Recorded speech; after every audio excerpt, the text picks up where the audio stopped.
Prezados colegas médicos de Santa Catarina, eu sou Marcelo Linhares, presidente do Conselho Regional de Medicina.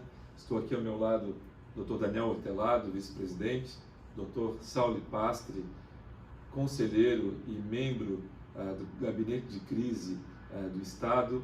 E nós estamos aqui na noite do dia 18 de março de 2020 para atualizá-los e informá-los sobre uma série de orientações que o Conselho vai passar a dar a partir da data de hoje. Hoje tivemos a primeira, eu vou passar a palavra então ao Dr. Daniel Hortelado para que a coloque. Boa noite, colegas do Estado de Santa Catarina. Boa noite, Dr. Marcelo. Boa noite, Dr. Sauli. Então, hoje, o Conselho Regional de Medicina lançou a primeira de uma série de notas de orientação que vai ser dada aos médicos e à população catarinense. Essas notas têm como objetivo padronizar a atuação de todos os médicos do Estado e, na verdade, serve para a gente padronizar a orientação que está sendo dada pelo Estado, pela Secretaria do Estado de Saúde, que trata da medicina pública do Estado, para fazer a mesma atuação na medicina privada do Estado. Então, na verdade, essa nota nada mais foi do que uma recomendação do Conselho Regional de Medicina do Estado de Santa Catarina para agir da mesma forma que age no serviço público, agir no serviço privado, ou seja, reduzir ao máximo possível todos os atendimentos de consultas, de exames, de cirurgias, restringir tudo o que for possível.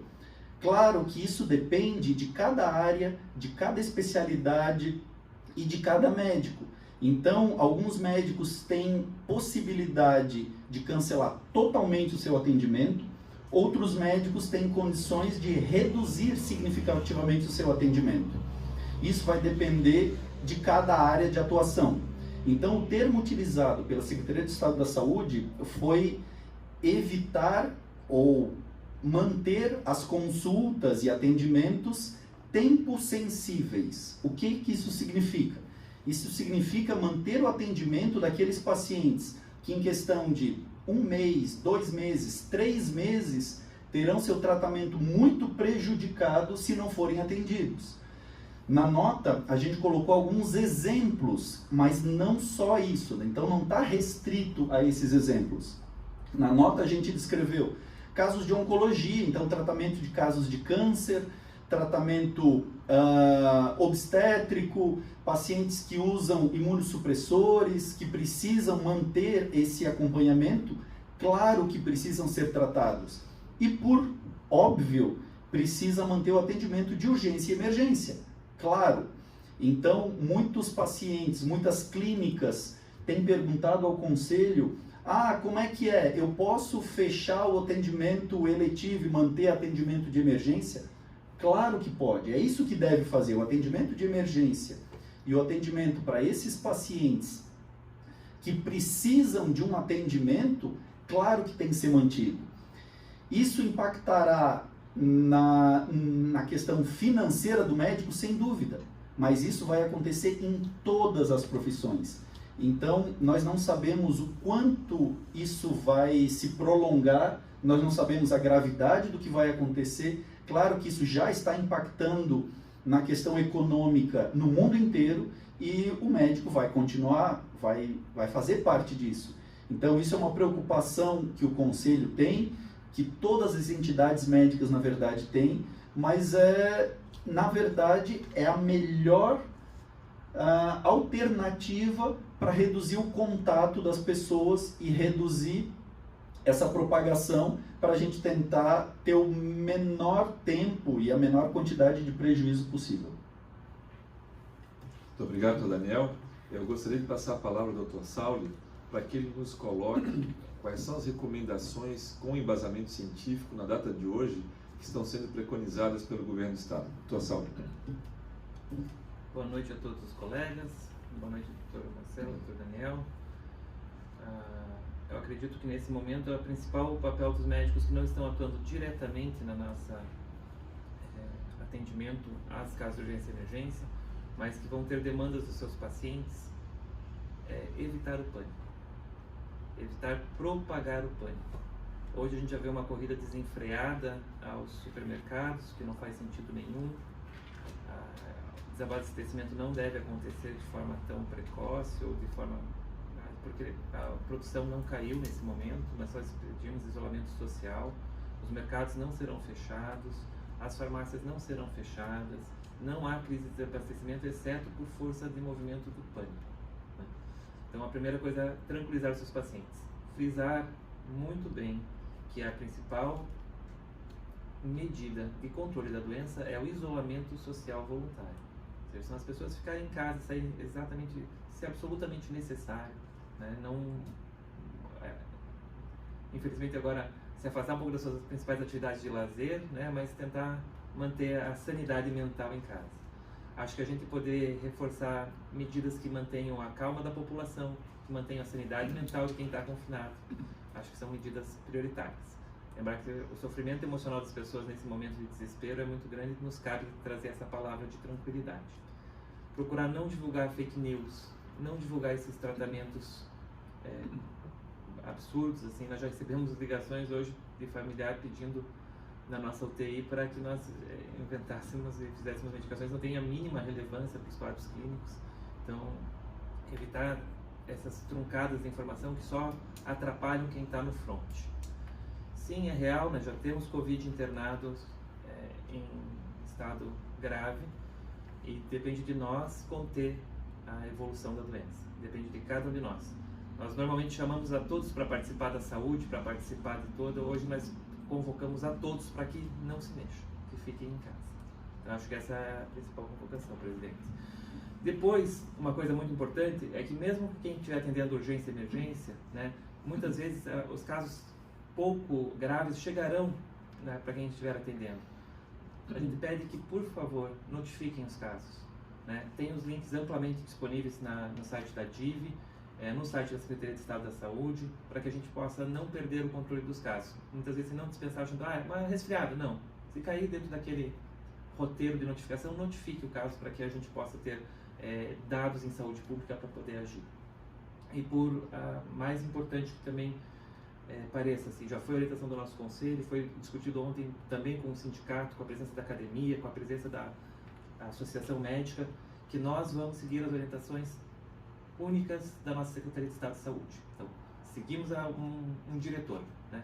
Quando nós não concordarmos, nós vamos notificar a Secretaria que nós não concordamos, temos uma outra visão.